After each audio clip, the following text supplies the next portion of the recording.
Yeah? Music is about subtlety, control a rhythm. Yeah, if you're a drummer, you don't just bang as loud as you can, do you? You control your rhythm. You control yourself. You control your emotions. Yeah, same with the purerehu. Yeah, I can make loud sound without having to max power it.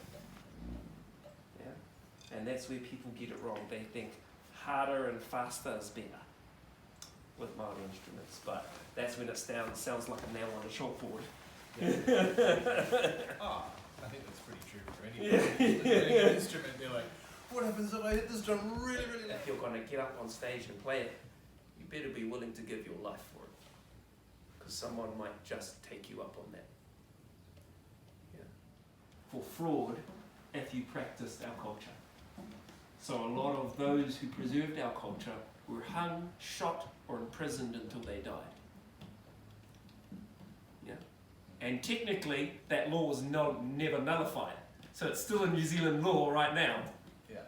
Just no one enforces it. Yeah. So Māori hid it for a very long time. It's only just starting to come back within the last several decades. Yeah. So it still existed before that, but it was hidden at home.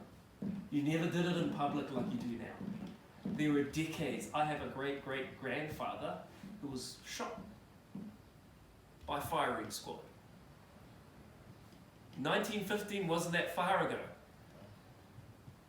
Yeah, it's still very recent. Yeah?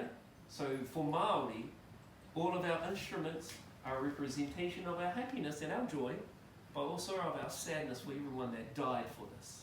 When you're playing this, you are embodying everyone who died to preserve it, who gave their lives.